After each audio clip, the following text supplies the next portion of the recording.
দুই নম্বর হচ্ছে সামাজিকভাবে এইটাকে পদক্ষেপ করার জন্য আমাদের যা যা জায়গা থেকে আমরা চেষ্টা করি যতটুকু সম্ভব। কারণ ইসলামী রাষ্ট্র না হওয়া পর্যন্ত এটাকে আমরা নির্মূল করার কোনো শক্তি আমাদের নেই।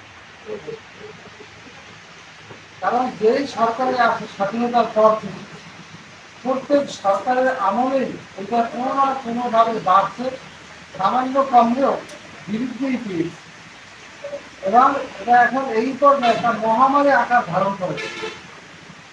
সামাজিকভাবে আপনার ব্যক্তি যেমন ক্ষতিগ্রস্ত হয়, শারীরিক ক্ষতি হয়, শারীরিক শরীর নষ্ট হয়ে যায়, ব্রেন নষ্ট হয়ে যায়, কথাবার্তা ঠিক থাকে না, এরপরে আপনার শারীরিক নানা ধরনের ক্ষতি হয়, অল্প সময়ের ভিতরে মানুষ মৃত্যুর দিকে ঢুকে যায়। এই ভয়াবহ থেকে সবথেকে বেশি সরবরাহ করেছে আমাদের পার্শ্ববর্তী দেশ। এমন কোন দ্রব্য নাই যা আমাদের দেশে যারা সরবরাহ করে। আপনি ভারতের সীমান্তে যারা থাকেন, মহিলা পর্যন্ত বস্তা ভরে তারা বিভিন্ন মাল আনার নামে তার ভিতরে হাজার হাজার হাজার হাজার ইয়াবা ট্যাবলেট তারা বেড়ে ওঠার মাধ্যমে 18 দেখেছি। জলদি যেখানে মহিলা আসতেছে তার ওই বস্তার ভিতরে, তার পোটলার ভিতরে এরকম হাজার হাজার মাদক দ্রব্য রয়েছে। এটা ট্রেন আসার পরে বিভিন্ন জায়গায় নেমে তারা এগুলো ছড়িয়ে দিচ্ছে।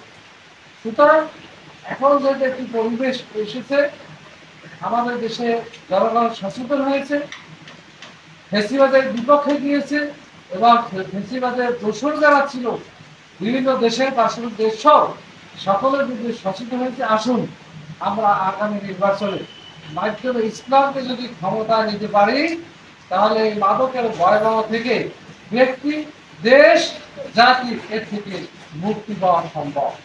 তা না হলে দেখবেন এর থেকে মুক্তি পাওয়া সম্ভব নয়। আজকে আমরা মেয়ের বিবাহ দেওয়ার জন্য, ছেলে বিবাহ দেওয়ার জন্য আমরা লোক খুঁজি, পাত্র খুঁজি, পাত্রী খুঁজি, কিন্তু দেখা গেল যে খুঁজতে গিয়ে আমরা ভালো ছেলে, ভালো মেয়ে আমাদের কিন্তু পাওয়া কষ্টকর। দেখা যায় দেখবেন সেখানে কিন্তু মেয়েরা পর্যন্ত মাদক খাচ্ছে, ইয়াবা খাচ্ছে, তারা সবকিছু করছে। গ্রাম পর্যায়ে কম হলে শহরে কলেজ বিশ্ববিদ্যালয় এগুলো অহরহ।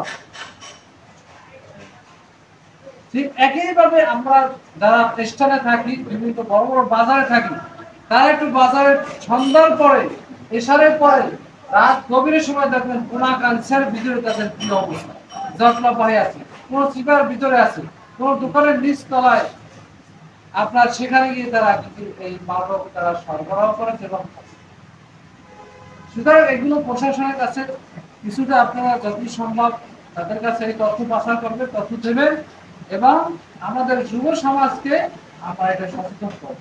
যেহেতু জামানুল ইসলামী যুব বিভাগ কাজ করা শুরু করেছে, অর্থাৎ প্রায় 2 কোটি ভোটার আগামী নির্বাচনে ভোট দেবে। এই ভোটারদেরকে যদি ইসলামের পক্ষে আমরা নিয়ে আসতে পারি, তাহলে ওই দলে বিজয়ী হবে। আমরা এই যুবকদেরকে, যুব সমাজকে ইসলামের পক্ষে, ইসলামী রাষ্ট্র তৈরির পক্ষে, ভোট দেওয়ার পক্ষে আমরা তাদেরকে সচেতন করার চেষ্টা করি। এর মাধ্যমে আল্লাহ তাআলা আমাদেরকে এই মাদকের ভয়াবহ থেকে আল্লাহ তাআলা আমাদের হেফাজত করবে।